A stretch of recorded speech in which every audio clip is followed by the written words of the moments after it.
Everyone, this is Muskaan. Welcome to my channel. अगर आप इस चैनल पे न्यू हैं तो सबसे पहले चैनल को सब्सक्राइब कर दीजिए एंड बेल आइकन ज़रूर दबा दीजिए ताकि आपको आने वाले हर एक वीडियो की नोटिफिकेशन सबसे पहले मिल सके। सो जैसा कि आप सब देख रहे हैं, दैट इज़ लीगल एस्पेक्ट्स के जो legal aspects of business unit है उसके आज मैं MCQs आपको करवाने वाली हूँ। इसमें कुछ प्रीवियस ईयर के भी इंक्लूड हैं, कुछ दूसरे MCQs भी इसमें इंक्लूड हैं। सो ये हमारी टेस्ट सीरीज़ का पार्ट 5 है जो कि हमने शुरू की हुई है टेस्ट सीरीज़, जिसकी मैंने PDF सुबह टेलीग्राम ग्रुप पे प्रोवाइड करवा दी थी। जो मेरा टेलीग्राम चैनल का लिंक है वो मैं आपको डिस्क्रिप्शन बॉक्स में दे दूँगी। जिसने भी अभी तक ज्वाइन नहीं किया है वो ज्वाइन कर सकते हैं जाके। सुबह आपको प्रोवाइड होती है वहाँ पे PDF टेस्ट की एंड शाम को आपको आंसर्स की PDF मिल जाती है। सो जो मैंने आज टेस्ट प्रोवाइड करवाया था उसके आंसर की वीडियो में मतलब ये वाली है। बेसिकली इसमें मैं आपको करवाने जा रही हूँ, आंसर्स बताऊँगी with short and quick explanation. Basically इसमें मैंने डायरेक्ट क्वेश्चंस ज़्यादा डाले थे लीगल एस्पेक्ट्स ऑफ बिजनेस में। इसका रीज़न ये है कि डायरेक्ट क्वेश्चन भी बहुत बार पेपर में आते हैं। इवन 2019 का जो जून का पेपर था ना, मतलब पिछले साल का जो जून का जो पैटर्न रहा था, उसमें जो लीगल एस्पेक्ट्स ऑफ बिजनेस के डायरेक्ट क्वेश्चंस भरे हुए थे। मतलब कौन सा एक्ट कब आया है, कौन सी एक्ट में कितनी पार्टीज़ होती हैं, इस टाइप के क्वेश्चंस बहुत ज़्यादा डायरेक्ट क्वेश्चन आए हुए थे बी लॉ में से। सो ऐसा मतलब किसी भी क्वेश्चन को ये मत समझना कि ऐसा क्वेश्चन तो आएगा ही नहीं, डायरेक्ट क्वेश्चन तो आएगा ही नहीं एग्जाम में, ऐसा बिल्कुल भी मत सोचना। वो एंटी है, वो कुछ भी डाल सकती है, सिंपल से सिंपल भी डाल सकती है, टफ से टफ भी डाल सकती है। सो ऐसा कुछ अंडर एस्टिमेट मत करना किसी भी क्वेश्चन को, ठीक है। या फिर ये भी मत सोचना कि इतना टिपिकल क्वेश्चन नहीं आएगा या इतना इजी क्वेश्चन नहीं आएगा। सो पेपर में जो है वो 3 पोर्शन में डिवाइड होते हैं, इजी भी आते हैं, मॉडरेट भी आते हैं, टफ भी आते हैं। सो तीनों ही टाइप के आते हैं। सो बेसिकली इसमें मैंने बी लॉ के डायरेक्ट क्वेश्चंस ही ज़्यादा डाले थे। सो चलिए मैं उसके आंसर्स आपको इस वीडियो में बता देती हूँ। बिना किसी देरी के हम स्टार्ट करते हैं वीडियो। तो सबसे पहला क्वेश्चन है वो क्या बोल रहा है, that is an agreement of enforceable at law is. ऐसा एग्रीमेंट जो लॉ के द्वारा एनफोर्सेबल किया हुआ है, मतलब जिसने लीगल कंडीशंस जो होती हैं, लॉ की कंडीशन होती हैं, वो सारी की सारी पूरी कर रखी है। सो उसको हम क्या बोलते हैं, उसको हम कॉन्ट्रैक्ट बोलते हैं। सिंपली ऐसा एग्रीमेंट जो एनफोर्सेबल है बाय लॉ उसको हम कॉन्ट्रैक्ट बोलते हैं और ये सेक्शन 2H में डिफाइन किया हुआ है, ठीक है। सो आगे हम चलते हैं सेकेंड क्वेश्चन पे। दैट इज़ ऐसा मतलब बेसिकली जहाँ पे प्रोमिसेस किए जा रहे हैं, every promise and every set of promises forming the consideration for each other, उसको हम क्या बोलते हैं। सिंपली इसमें कुछ बच्चे कंफ्यूज भी हो सकते हैं। अगर मैंने मान लो कोई ऑफ़र किया, सामने वाले ने उसे एक्सेप्ट कर लिया, ठीक है, मतलब मैंने प्रॉमिस किया कि मैं तुझे स्कूटर दूंगा, सामने वाले ने प्रॉमिस किया कि मैं स्कूटर के बदले में 5000 रुपये दूंगा तेरे को, ठीक है। सो उसमें क्या हुई है, कंसिडरेशन होगी। मैं स्कूटर दे रही हूँ, वो 5000 रुपये दे रहे हैं, राइट। कंसिडरेशन तो होगी ना। एट द सेम टाइम हम दोनों एक दूसरे कुछ ना कुछ प्रॉमिस कर रहे हैं कि हाँ हम ये करेंगे। सो ये क्या हुआ, बेसिकली ये एग्रीमेंट होता है, क्योंकि अभी इसमें ये नहीं लिखा हुआ कि ये एनफोर्सेबल बाय लॉ है। सो अगर सिंपली अगर आप किसी अपने दोस्त से कर रहे हो ये प्रॉमिस, तो वो एक तरीके का एग्रीमेंट हो जाएगा, वो अभी कॉन्ट्रैक्ट नहीं बना है। सो इसे हम क्या कहेंगे, एग्रीमेंट। आगे चलते हैं थर्ड क्वेश्चन पे। थर्ड क्वेश्चन क्या बोल रहा है, इनमें से बताना है कि कौन सा वॉइड एग्रीमेंट होगा। सिंपली हमें ये चीज़ बतानी है। इसका जो सही आंसर है वो होगा C, that is a promise जिसमें कोई कंसिडरेशन ही नहीं है। तो वो बेसिकली क्या होगा, वो वॉइड एग्रीमेंट होगा। जो एक वैलिड एग्रीमेंट होता है ना, या जो वैलिड कॉन्ट्रैक्ट होता है, उसके लिए बेसिकली एक कंडीशन होती है कि कुछ ना कुछ कंसिडरेशन तो होनी चाहिए। एक पार्टी दूसरी पार्टी को 1000 रुपीज़ दे रही है, बदले में वो कुछ भी नहीं ले रही है। सो वो एक तरीके का वॉइड एग्रीमेंट हो जाएगा, ठीक है। To give to B, basically A ने प्रॉमिस किया कि मैं तुझे 1000 रुपीज़ दूंगा, बट बदले में मैं तुझसे कुछ नहीं लूँगा। जब वो कुछ ले ही नहीं रहा, सो वो एक तरीके की उसमें कंसिडरेशन नहीं है दोनों पार्टीज़ की तरफ से। सो वो एग्रीमेंट वॉइड माना जाता है। कंसिडरेशन का होना डेफिनेटली ज़रूरी है, फाइन। सो इसका सही आंसर हो जाएगा C। आगे चलते हैं फोर्थ क्वेश्चन पे।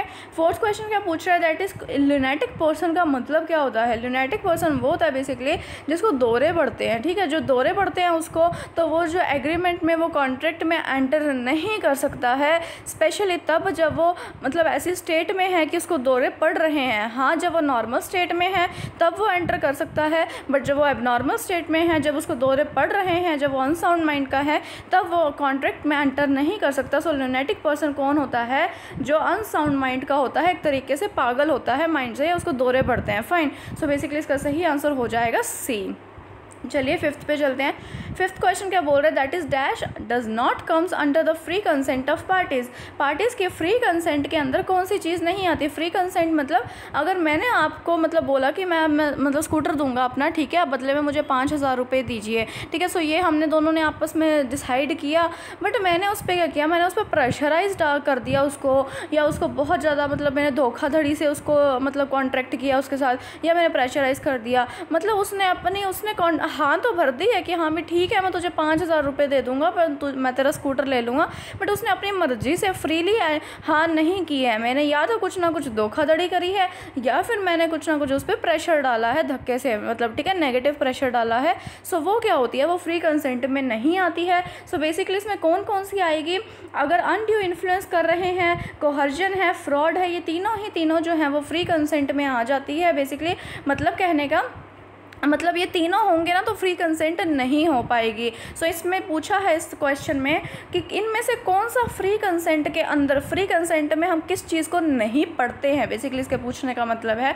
सो इनकॉम्पिटेंस ऑफ पार्टीज़ को हम फ्री कंसेंट के अंदर नहीं पढ़ते हैं। फाइन, आगे चलते हैं। That is RTI act force में कब आया था।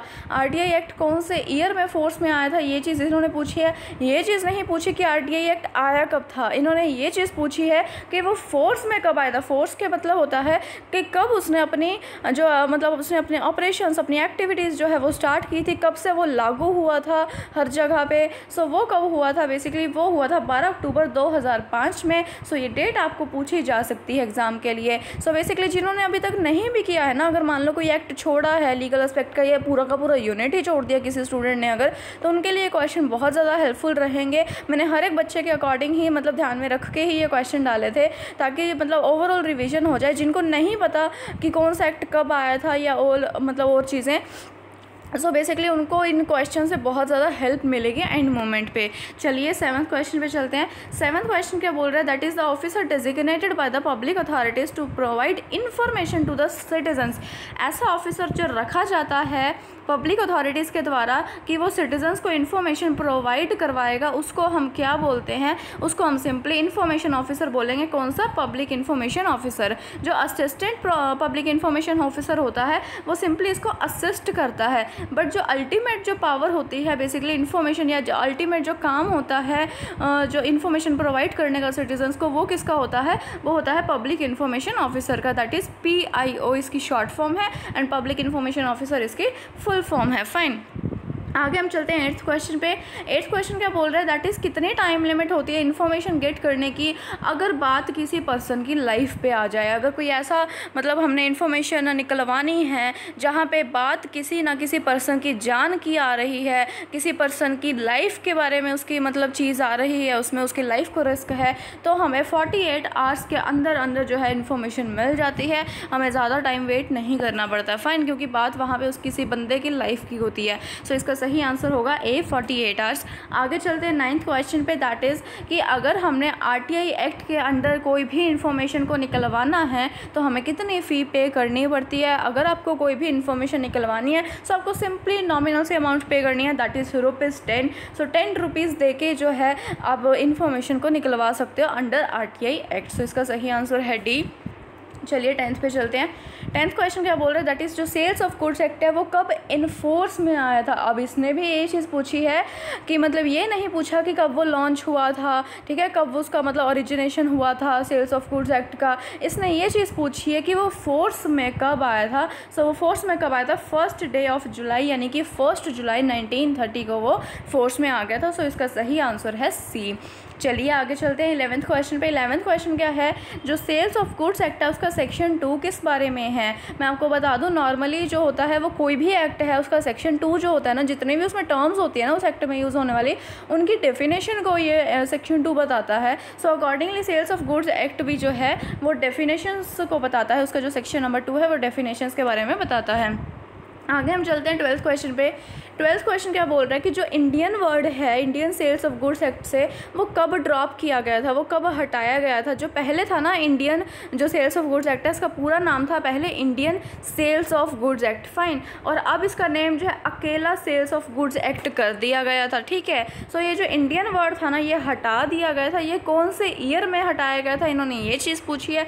सो इसका सही आंसर है बी, दैट इज़ 1963 में हटा दिया गया था इंडियन वर्ड को। आगे चलते हैं 13th क्वेश्चन पे। 13th क्वेश्चन क्या बोल रहा है, that is as per the section 2 subsection 17, section 2 के सबसेक्शन 17 में कोई भी ऐसी प्रॉपर्टी जो मूवेबल है सिर्फ और सिर्फ एक्शनेबल क्लेम और मनी को छोड़ के, उसको हम क्या बोलते हैं, सिंपली उसको हम क्या बोलेंगे, गुड्स बोलेंगे। क्योंकि गुड्स ऐसे होते हैं जिसको हम मूव कर सकते हैं एक जगह से दूसरी जगह पे, ठीक है। सो मनी और एक्शनेबल क्लेम को छोड़ के बाकी जितने भी बच गए उसको हम क्या बोलेंगे, गुड्स, ठीक है। सो इसका सही आंसर हो जाएगा ए।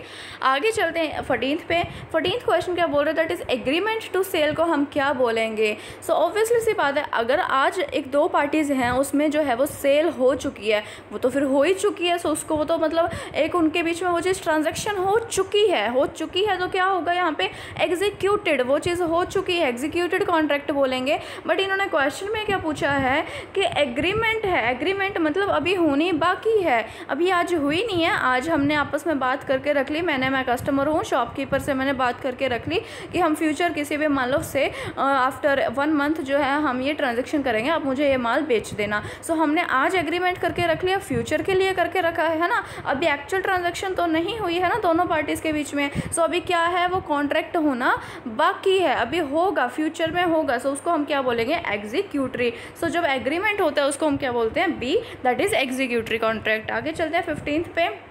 15th क्वेश्चन क्या बोल रहा है, that is which one of the following is not a negotiable instrument. Negotiable instrument में से इनमें से कौन सा नहीं आता। ये भी प्रीवियस ईयर का क्वेश्चन है, ये ऑलरेडी एग्जाम में आ चुका है। अब आप हिसाब लगा लिए यहीं से कि ना भी नेट में इतने इजी क्वेश्चन भी आ सकते हैं, मतलब पेपर में वो मतलब इजी नहीं होते बेसिकली, ये डायरेक्ट क्वेश्चन होते हैं। मतलब एक तो बहुत बड़े छोटे से क्वेश्चन होंगे जिसमें असर्शन है, स्टेटमेंट है, घुमा फिरा के क्वेश्चन दिए हुए हैं, ऐसे क्वेश्चन भी आते हैं। Plus at the same time जो है ऐसे डायरेक्ट क्वेश्चन भी आते हैं जिनमें सिंपली बेसिक से डायरेक्ट उठा के पूछा जाएगा कि ये एक्ट कब आया था, इस पे कितनी बॉडीज़ होती हैं। इस टाइप के क्वेश्चन भी ऑलरेडी आ चुके हैं एग्जाम में, और बहुत पहले नहीं आ चुके, रिसेंटली ही 2019 का जो पिछले साल का एग्ज़ाम था उसी में आ चुके हैं, ठीक है, ये ऐसे क्वेश्चन।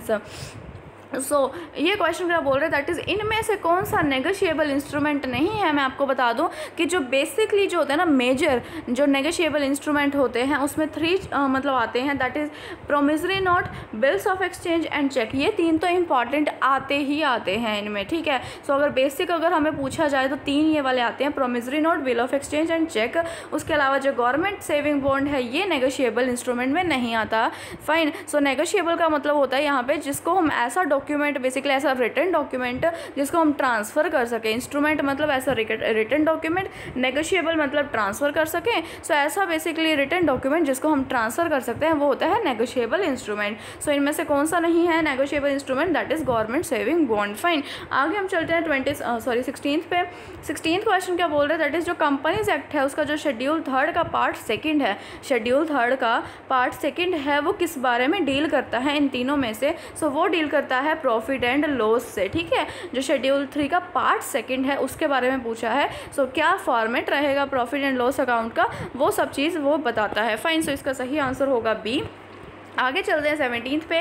17th क्वेश्चन क्या बोल रहे हैं, इनमें से कौन सा प्रीडिसेसर है किसका, IRDA एक्ट का 1999। ये मैंने अपनी जो बैंकिंग वाली वीडियो थी ना उसमें भी मैंने आपको रिवीजन के टाइम पे भी बताया था। जो IRDA एक्ट है 1999 उससे पहले आया था, दैट इज़ इंश्योरेंस एक्ट 1938। सो 1938 को इसने रिप्लेस किया था, इसका प्रीडिसेसर रहा हुआ है कौन, IRDA एक्ट 1999 का। सो मतलब प्री का मतलब होता है पहले, ठीक है। सो IRDA से पहले कौन सा एक्ट आया था, वो था इंश्योरेंस एक्ट 1938, फाइन।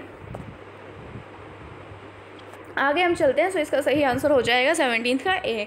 आगे हम चलते हैं 18th पे। 18th क्या है, मैच द फॉलोइंग है। इस टाइप के क्वेश्चन भी बहुत आपको देखने को मिलेंगे।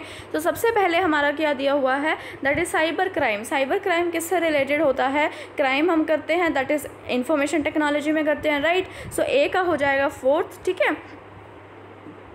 ऐसा कौन सा एक्ट है जो क्राइम से डील करता है? अगर कोई भी टाइप की मतलब क्राइम होता है, मतलब जो ऑनलाइन क्राइम होता है, हैकिंग हो गई, ये सब कुछ होता है, सो वो साइबर क्राइम कौन देखता है? दैट इज़ IT एक्ट देखता है। सो ए का हो जाएगा फोर्थ, यहीं पे हमें आंसर मिल गया, दैट इज़ सी, ए का फोर्थ। आगे तो आपको जाने की ज़रूरत ही नहीं है। अगर एग्जाम में भी ऐसा कुछ हो ना तो जस्ट आप ठीक है मोटा मोटा क्रॉस चेक कर लीजिए, बट कई बार होता है हमें पहले ऑप्शन में आंसर मिल जाता है और हम इतने कन्फर्म होते हैं, सो वहाँ पर आप अपना टाइम सेव कीजिए, ठीक है। उसके बाद चलते हैं डॉक्ट्राइन ऑफ सिविटेम्प्टर, ये किस में होता है? ये किस में होता है आप बताइए? इसमें जो बी का है वो थर्ड बनेगा, दैट इज़ कौन सा बनेगा? Sales of goods act. जैसे कि मैंने आपको बताया था डॉक्ट्राइन ऑफ सिविटेम्प्टर, मैंने जो एक क्वेश्चन भी डाला था कॉमर्स वाली वीडियो में, जो MCQ की वीडियोस डाली थी ना मैंने कॉमर्स की, जिसमें मैंने सारे यूनिट्स के डाले थे क्वेश्चंस, उसमें भी मैंने आपको बताया था जो डॉक्ट्राइन ऑफ सिविटेम्प्टर होती है वो क्या होती है। इसमें मतलब इसका मतलब होता है कि जो बायर होता है ना वो खुद ही अवेयर होना चाहिए। जब आप एज अ कंज्यूमर अगर आप कोई भी चीज़ लेने गए हो, शॉपिंग करने गए हो, मार्केट से कोई भी चीज़ खरीदने गए हो, तो ये अज्यूम किया जाता है कि बायर जो है वो खुद ही अवेयर होगा, ठीक है। सेलर उसे हर छोटी चीज़ नहीं बताएगा, उसको खुद को भी मतलब खुद ही अवेयर होगा, उसे जो चीज़ पूछनी होगी वो खुद भी पूछ सकता है, ठीक है। सो वो खुद ही अवेयर होगा मतलब परचेजिंग के टाइम पे। सो ये होता है इसका मतलब। सो बी का हो जाएगा that is sales of goods act. Fine. उसके बाद जो सी है, सी का सेकंड के साथ हम मैच करेंगे, दैट इज़ बिल्स। जैसे कि मैंने आपको बताया था कि जो नेगोशिएबल इंस्ट्रूमेंट आते हैं, मैंने पीछे आपको बताया ना, जो नेगोशिएबल इंस्ट्रूमेंट्स आते हैं इसमें बिल ऑफ एक्सचेंज भी आ जाता है, ठीक है। सो बिल ऑफ एक्सचेंज इसका पार्ट है। अगर डिसऑनर हो गया है बिल का तो वो भी किस में आएगा? नेगोशिएबल इंस्ट्रूमेंट में आएगा। आगे हम चलते हैं that is patent and copyrights पे। ये ऑब्वियसली प्रॉपर्टी राइट के बारे में बात कर रहा है, तो इसको हम फर्स्ट के साथ मैच कर सकते हैं। इसका अकॉर्डिंगली सही आंसर हो जाएगा सी। चलिए आगे चलते हैं 19th क्वेश्चन पे। 19th क्वेश्चन क्या बोल रहा है कि GST के प्रीव्यू से हम किस चीज़ को बाहर रखते हैं, मतलब ऐसी कौन सी कमोडिटीज़ है जिस पे GST नहीं लगता है। सिंपल से इसका पूछने का मतलब ये है कि जो मतलब GST होता है वो किस पे नहीं लगता है, कौन सी कमोडिटीज़ में। ये भी प्रीवियस ईयर का क्वेश्चन है, ये भी ऑलरेडी आ चुका है। बिल्कुल डायरेक्ट क्वेश्चन है, इसमें कोई भी इन्होंने बहुत लंबी चौड़ी स्टेटमेंट नहीं दी, बिल्कुल लंबी चौड़ी इन्होंने ऑप्शंस नहीं दिए, ठीक है। सिंपल डायरेक्ट क्वेश्चन है। सिंपली इसने ये चीज़ पूछा कि कौन सी कमोडिटी पे नहीं लगता है GST। सो ये भी क्वेश्चन नेट के एग्जाम में ऑलरेडी आ चुका है। फाइन। सो ऐसा कौन सा है इन तीनों में से? That is petroleum product. B इसका सही आंसर होगा। पेट्रोलियम प्रोडक्ट्स पे जो GST है वो नहीं लगता है, ठीक है।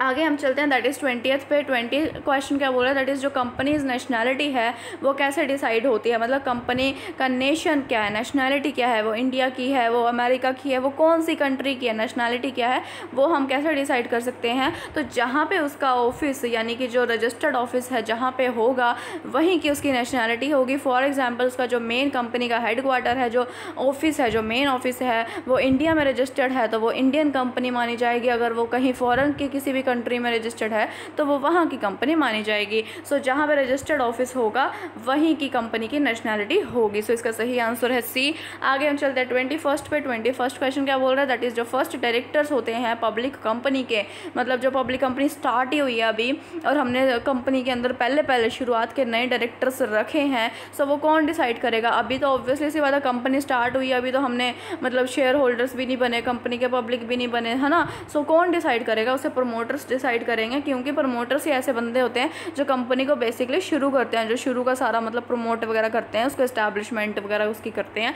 सो इसका सही आंसर होगा सी। आगे चलते हैं 22 क्वेश्चन पे। 22 क्वेश्चन क्या बोल रहे हैं? That is audit committee shall act according to the terms specified by. जो ऑडिट कमेटी होती है, किसी भी कंपनी में ऑडिट कमेटी होती है, वो ऑडिटिंग का काम करती है, ठीक है। सो वो ऑडिट कमेटी जो होती है वो किसके अकॉर्डिंग काम करेगी, मतलब वो किसकी मानेगी, बेसिकली किसकी टर्म्स को मतलब मानेगी, ठीक है, जो टर्म्स एंड कंडीशन होती है। सो वो बोर्ड्स ऑफ डायरेक्टर के अकॉर्डिंग चलेगी, ठीक है। सो इसका सही आंसर हो जाएगा सी। जैसा बोर्ड्स ऑफ डायरेक्टर कहेंगे, जैसी उनकी टर्म्स एंड कंडीशन होगी, वही ऑडिट कमेटी को फॉलो करनी होती है। सो इसका सही आंसर हो जाएगा सी। आगे चलते हैं 23। ये बिल्कुल इजी क्वेश्चन है। दैट इज़ GST की फुल फॉर्म क्या है, या आई थिंक आप सबको पता ही होगी, that is goods and services tax, ठीक है। सो इसका सही आंसर है बी। आगे चलते हैं हम 24th क्वेश्चन पे। जो GST है वो इम्प्लीमेंट कब हुआ था इंडिया में? सो वो इम्प्लीमेंट हुआ था 1 जुलाई 2017 से। सो इसका सही आंसर है डी। कब इम्प्लीमेंट हुआ था, कब ये बेसिकली चालू हुआ था GST अपने इंडिया में? सो ये हुआ था 1 जुलाई 2017। उसके बाद आता है GST से रिलेटेड, दैट इज़ IGST होता है एक जो लगता होता है, ठीक है। इसमें जो आई है ये किसके लिए स्टैंड करता है? जीएसटी का फुल फॉर्म सबको पता होगी, that is goods and services tax. But जो आईजीएसटी है इसकी फुल फॉर्म क्या है? इसकी फुल फॉर्म होती है integrated goods and services tax, यानी कि इसका सही आंसर हो जाएगा B, that is integrated goods and services tax. Integrated जो होता है वो लगता किस पे है? वो इंटरस्टेट ट्रांजेक्शन्स पे लगता है। मान लो जो इंटरस्टेट ट्रांसफ़र हो रहा है गुड्स का, ठीक है ना, गुड्स का इंटरस्टेट ट्रांसफ़र मतलब एक स्टेट से दूसरी स्टेट के बीच में अगर कोई भी ट्रांसफ़र हो रहा है, फॉर एग्जांपल हरियाणा से पंजाब जा रहा है, ठीक है, हरियाणा से राजस्थान जा रहा है, सो जो स्टेट्स के बीच में जब ट्रांसफ़र होता है गुड्स का तो उनके ऊपर जो टैक्स लगता है वो कौन सा होता है? वो integrated goods and services tax होता है। फाइन, सो ये इसका सही आंसर हो जाएगा बी। आगे चलते हैं 26 पे। 26 क्वेश्चन क्या बोल रहा है? इनमें से कौन सा ऐसा मतलब है एक्ट जो लीगल फ्रेमवर्क प्रोवाइड करवाता है किसका? ई गवर्नेंस का, मतलब कैसे हमें गवर्न करनी है इलेक्ट्रॉनिकली, इलेक्ट्रॉनिक से ये कनेक्टेड हो गया। सो इसको बेसिकली इसका कौन है इसका लीगल फ्रेमवर्क प्रोवाइड करता है? दैट इज़ IT एक्ट 2000 इसका लीगल फ्रेमवर्क प्रोवाइड करता है। ई गवर्नेंस का मतलब इलेक्ट्रॉनिकली जो चीज़ें हैं उसको कैसे कौन गवर्न करेगा? IT एक्ट 2000, ठीक है, information and technology act.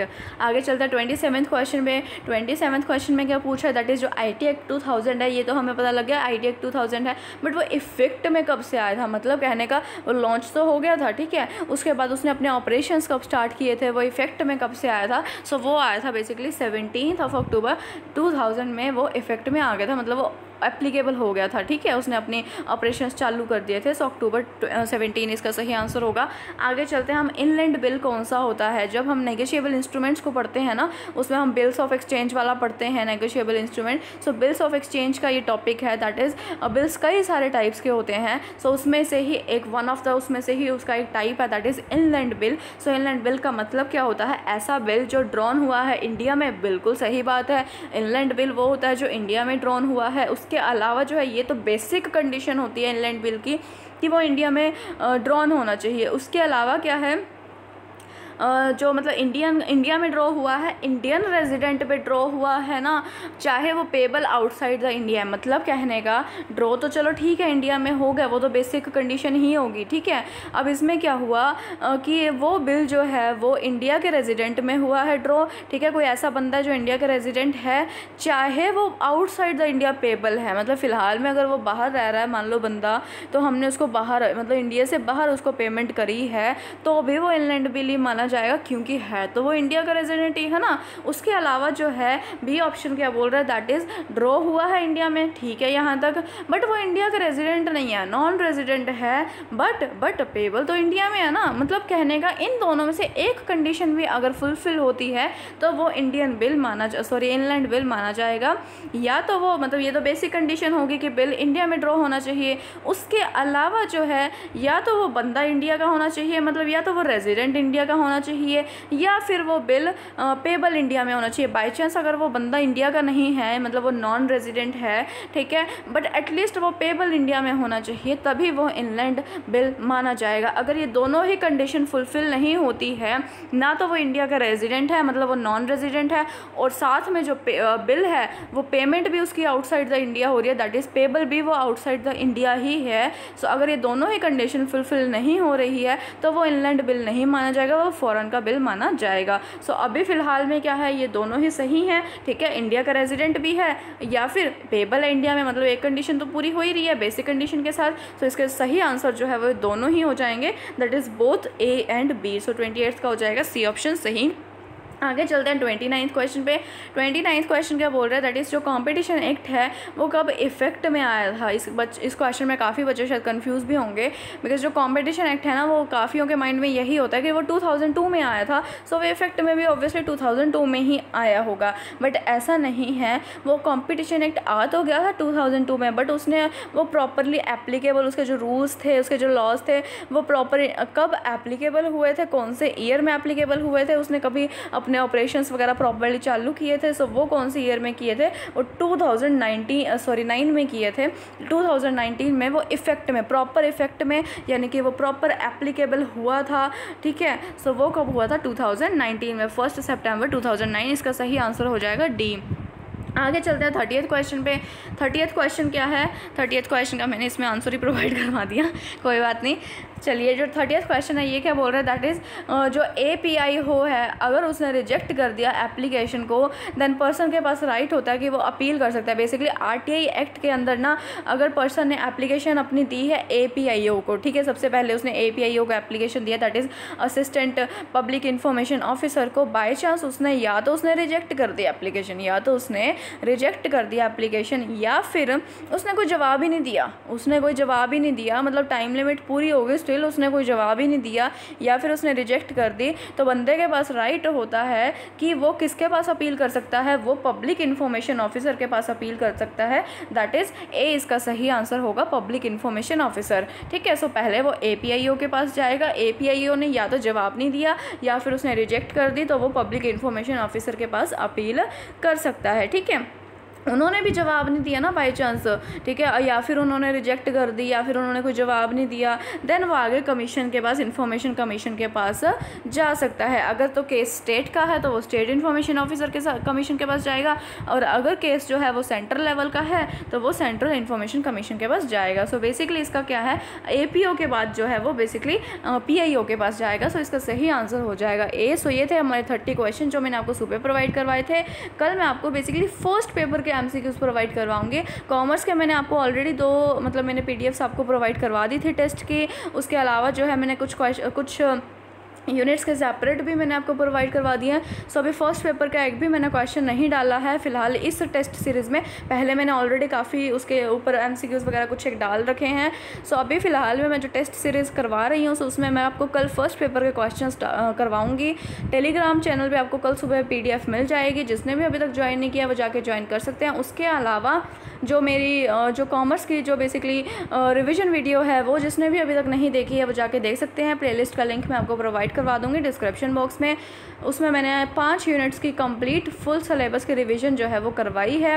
5 unit में कौन कौन से हैं, that is business environment and international business economics, उसके बाद marketing management, banking and financial institutions and business finance. So ये 5 यूनिट की मैंने कंप्लीट रिवीजन करवा दी है। प्लेलिस्ट का लिंक मैं आपको दे दूँगी। जिसने भी अभी तक नहीं देखी है वो जाके देख सकते हैं। एट द एंड मोमेंट जो है अभी आपको वो बहुत ज़्यादा काम आने वाली है। ठीक है, सो उसको देखिए, लाइक कीजिए, सब्सक्राइब कीजिए, चैनल को शेयर कीजिए ज़्यादा से ज़्यादा। Thank you so much.